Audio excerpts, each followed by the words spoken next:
আক্রান্ত মুসলিম পরিবারগুলোর ক্ষতিপূরণ সহ দোষীদের শাস্তির দাবিতে জেলা শাসকের দ্বারস্থ জমিয়ত নদওয়া।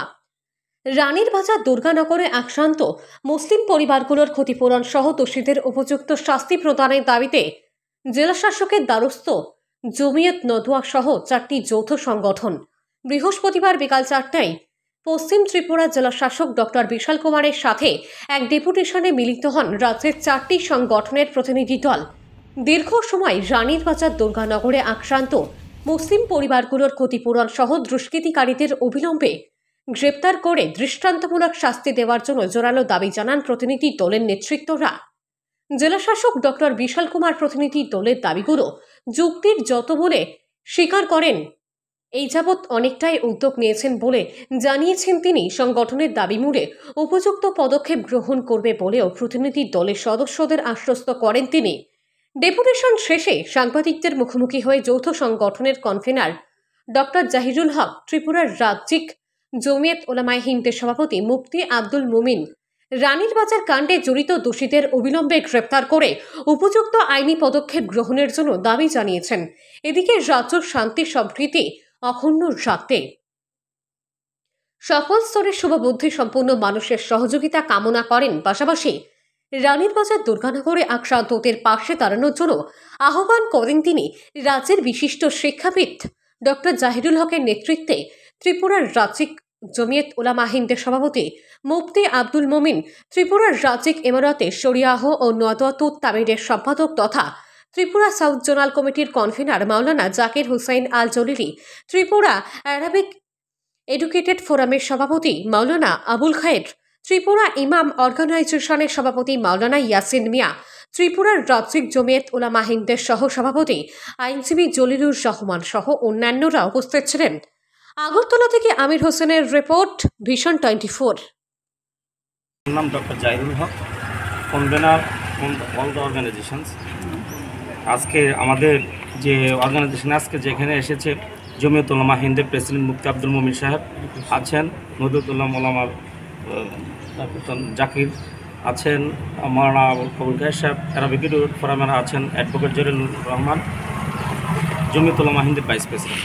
আসলে আমরা গত রবিবার রাত্রে অর্থাৎ 25শে আগস্ট রাত্রে যে একটা ঘটনা ঘটেছিল রানীর বাজারে, যে ঘটনা মধ্যে প্রথম শুরু ছিল একটা কালী মন্দিরের মূর্তিকে ভাঙনকে কেন্দ্র করে।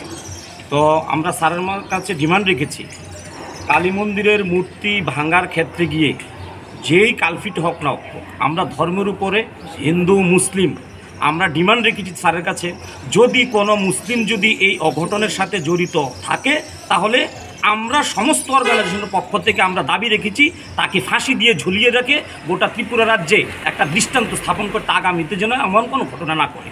এবং পাশাপাশি আমরা দাবি রেখেছি যদি মুসলিম না হয় তাহলে এটা পরিকল্পনা মাফিক যদি অঘটন ঘটে থাকে তাহলে তদন্তের মাধ্যমে দোষীদেরকে অবিলম্বে বের করে শাস্তির ব্যবস্থা করা।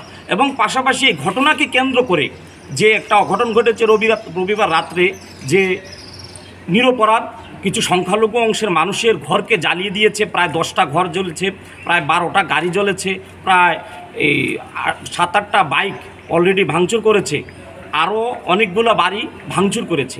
যে নিরপরাধ সংখ্যালঘু অংশের মানুষের ঘরগুলো জ্বালিয়ে দিয়েছে তাদের পরিপূর্ণ ক্ষতিপূরণে আমরা দাবি করেছি। এবং পাশাপাশি যারা এই ঘটনার সাথে জড়িত তাদেরকে চিহ্নিত করে অবিলম্বে গ্রেপ্তার করে তাদেরকে দৃষ্টান্তমূলক শাস্তির দাবি করেছি।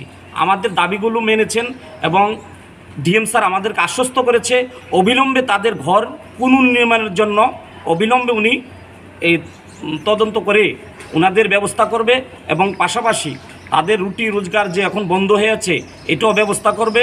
এবং পাশাপাশি উনি বলেছেন প্রশাসনের সাথে কথা বলেন, এসপির সাথে কথা বলে দোষীদের অবিলম্বে গ্রেপ্তার করবার জন্য উনি আশ্বস্ত করেছেন।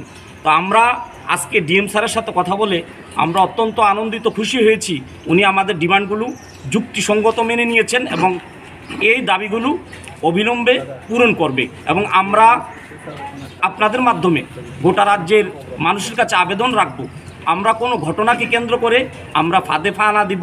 আমরা এই রাজ্যে হিন্দু মুসলিম পাহাড়ি বাঙালি আমরা একটা ভ্রাতৃত্বের একটা দৃষ্টান্ত আছে। এই শান্তি সম্প্রীতি যাতে বিনষ্ট না হয় আমরা সবার কাছে আপনাদের মাধ্যমে আবেদন রাখবো, এবং রানীর বাজারের ঘটনাকে কেন্দ্র করে যেন আগামী দিনে এরকম কোনো ঘটনা না ঘটে সেটার জন্য আমরা গোটা রাজ্যের মানুষের কাছে, শুভবুদ্ধি সম্পন্ন মানুষের কাছে আমরা আবেদন রাখছি।